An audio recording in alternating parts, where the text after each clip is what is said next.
बहुत समय पहले की बात है। भोला अपनी बीवी आरती के साथ रहता था। वह बहुत ही मेहनती और ईमानदार इंसान था। भोला दिन भर अपने खेतों में मेहनत से काम करता, लेकिन वहीं हरिया दिन भर इधर उधर खेत में खाट पर सोता रहता। भोला की मेहनत की वजह से उसके खेत में खूब अच्छी फसल होती थी, जिसके कारण गांव के सारे लोग भोला से जलते थे।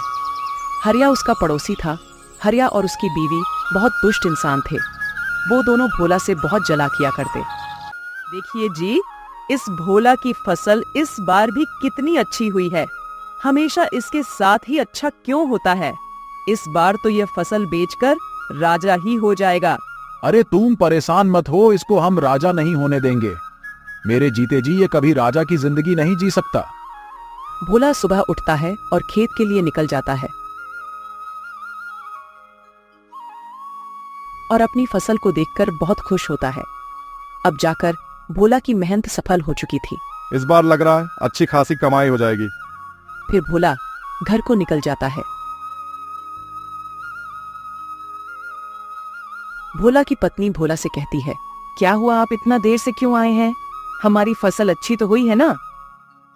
फसल इस बार बहुत अच्छी हुई है, कल कटाई भी करनी है, उसी की व्यवस्था कर रहा हूँ।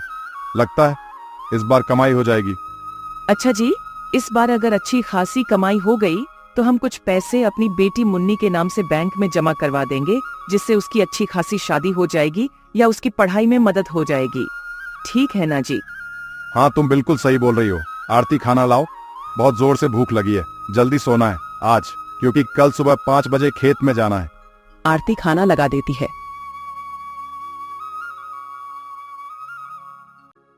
ये पापड़ कहाँ से लाई हो तुम? क्या हुआ, अच्छे नहीं लग रहे हैं क्या? अरे नहीं, ये पापड़ तो बहुत स्वादिष्ट है। ऐसा मन कर रहा है कि खाता ही रहूं। तुमने बनाए हैं क्या? हाँ जी, मैंने अपने हाथों से बनाए हैं। आपको अच्छे लग रहे हैं तो और ले आओ क्या, और भी है। फिर खाना खाकर दोनों आराम से सो जाते हैं। जैसे ही सुबह के 5 बजते हैं तो आरती की नींद खुल जाती है और आरती देखती है कि मौसम बहुत खराब हो गया है। ऊपर वाले, अब तो हमारी सारी फसल खराब हो जाएगी। सुनिए जी, जल्दी से उठ जाइए, मौसम बहुत खराब है। हमें जल्द से जल्द अपनी फसल के लिए कुछ व्यवस्था करनी पड़ेगी। दोनों उठकर जैसे ही खेत को निकलते हैं, तब तक खूब जोरदार बारिश होने लगती है। बारिश के साथ हवा भी चलने लगती है। यह सब देखकर भोला बहुत टेंशन में आ जाता है। सुनिए जी, टेंशन मत लीजिए, जो होना था वो तो हो गया। अब हम इसमें क्या कर सकते हैं? जो होता है वो अच्छे के लिए ही होता है। इधर हरिया बहुत खुश था मौसम को देखकर, और हरिया अपनी पत्नी से कहता है, देखो, मैंने बोला था ना कि वो अमीर नहीं हो पाएगा, और ऐसा ही हुआ। अच्छा जी, लेकिन हम लोगों की भी तो फसल बर्बाद हो गई ना। आप इतने खुश क्यों हो रहे हो? आपको तो दुखी होना चाहिए। हमने तो अपने खेत में उतना पैसा नहीं लगाया है और ना ही उतना मेहनत किए हैं, तो इसलिए मुझे तो बहुत खुशी हो रही है कि भोला की सारी फसल बर्बाद हो गई। मेरा तो जब भी इतना फायदा नहीं होता। कम से कम भोला हमसे ज्यादा अमीर तो नहीं बन सकता। उधर भोला को उसकी पत्नी सब्र दिलाती है। लगातार 4-5 दिन तक बारिश होती है। जब मौसम खुलता है तो भोला अपने खेत में जाकर देखता है तो उसकी सारी फसल खराब हो गई थी। भोला घर आकर सारी बात अपनी पत्नी को बताता है और टेंशन की वजह से बिस्तर पर लेट जाता है। आप टेंशन मत लीजिए, मेरे पास एक आइडिया है जिसकी वजह से इस साल हम अपना खर्चा चला सकते हैं और हमें खेती पर भी निर्भर नहीं रहना होगा। कौन सा आइडिया जो तुम्हारे पास है? मैं समझा नहीं, तुम क्या कहना चाह रही हो? मुझे तो खेती के अलावा कुछ काम भी नहीं आता। सुनिए जी, क्यों ना हम पापड़ बेचने का काम शुरू करें। मैं पापड़ बनाऊंगी और आप गली गली जाकर बेच आना। क्या पता ऊपर वाले की कृपा से हमारा काम अच्छा खासा चलने लगेगा। तुम सही बोल रही हो, लेकिन पता नहीं कोई पापड़ खरीदेगा या नहीं। कहीं ऐसा ना हो हमारे पास जो कुछ बाकी के पैसे बचे हैं वो भी इन पापड़ में खराब ना हो जाए। पहले ही ऐसा मत सोचिए, मुझे पूरा विश्वास है कि हमारे पापड़ गांव के लोगों को जरूर पसंद आएंगे।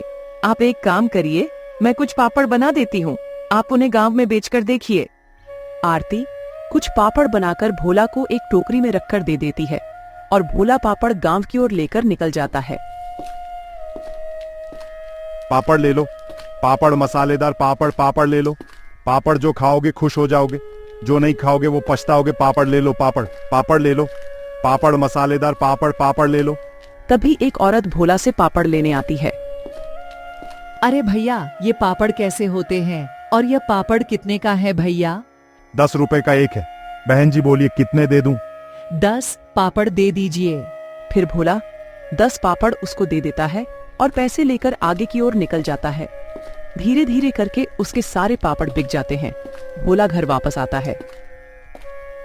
आरती, एक गिलास पानी लाओ जरा, आज बहुत थक गया हूँ। हाँ जी, कुछ पापड़ बिके क्या? नहीं आरती, एक भी पापड़ नहीं बिका और मैं तो आज बहुत ज्यादा थक गया हूँ। जी, तुम ठीक कह रहे थे कि हमारे पापड़ कोई नहीं खरीदेगा। अब तो हमारे बाकी के पैसे भी खराब हो गए हैं। अरे अरे, मेरी बात तो सुनो। अरे आरती, कुछ पापड़ नहीं बल्कि सारे पापड़ हाथों हाथ बिक गए हैं। क्या सच में हमारे सारे पापड़ बिक गए क्या? वाकई में? हाँ बिल्कुल आरती, लोगों को हमारे पापड़ इतने पसंद आए हैं कि सारे पापड़ जल्द ही बिक गए। ये लो पैसे, इसमें से कुछ पैसे मुन्नी के स्कूल की फीस जमा करने के लिए रख दो और कुछ पैसे से हम अनाज खरीद लेंगे। आरती पैसे लेकर अलमारी में रख देती है। अगले दिन सुबह आरती और ज्यादा पापड़ भोला की टोकरी में रख देती है और भोला पापड़ बेचने चला जाता है। गांव का एक आदमी कहता है, ओ पापड़ वाले भैया, हमने सुना है तुम्हारा पापड़ बहुत स्वादिष्ट है। चलो 10 पापड़ मुझे दे दो, हम भी तो देखें कि तुम्हारे पापड़ में ऐसा क्या है। भोला उस आदमी को 10 पापड़ दे देता है और आगे की ओर निकल जाता है। धीरे धीरे उसके सारे पापड़ बिक जाते हैं। जैसे ही शाम होती है, भोला घर आता है। सुनो आरती, हमारे पापड़ के तो बहुत चर्चे हो रहे हैं। अब मेरे गांव में जाते ही सारे पापड़ बिक जाते हैं। आरती यह बात सुनकर मुस्कुराती है। भोला और आरती बात कर ही रहे होते हैं। तभी गांव का मुखिया आता है। ओए भाई, भोला कहाँ हो? जी मालिक, बोलिए क्या काम है? सुन भोला, 4 दिन बाद मेरी बेटी की शादी है, उसके लिए मुझे 100 पापड़ चाहिए। क्या तुम 100 पापड़ बनाकर दे सकते हो? हाँ मालिक, मिल जाएंगे 100 पापड़। यह सारी बातें हरिया और उसकी पत्नी सुन रहे थे। इसके साथ इतना अच्छा क्यों होता है? मैं ऐसा नहीं होने दूंगा, इसके साथ मैं अच्छा नहीं होने दूंगा। हरिया और उसकी बीवी उसे देखकर जलने लगते हैं और आरती पापड़ कहाँ रखती है यह सोचते हैं। आरती जैसे ही पापड़ बनाकर अपनी किचन में रखकर सोने जाती है, इधर हरिया और उसकी बीवी सारे पापड़ चुरा लेते हैं। जैसे ही सुबह होती है, आरती पापड़ देखने जाती है तो उसे एक भी पापड़ नहीं दिखता।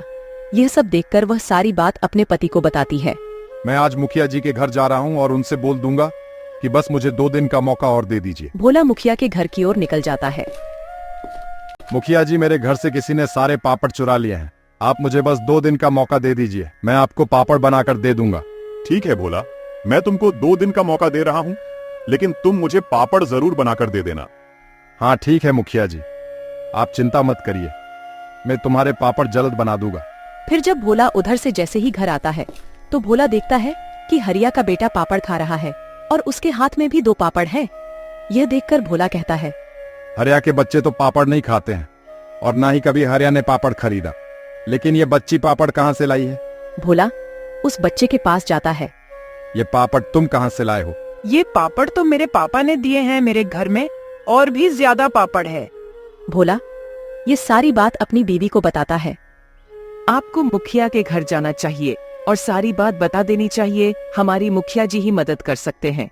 फिर भोला मुखिया के घर जाता है और सारी बात मुखिया को बता देता है।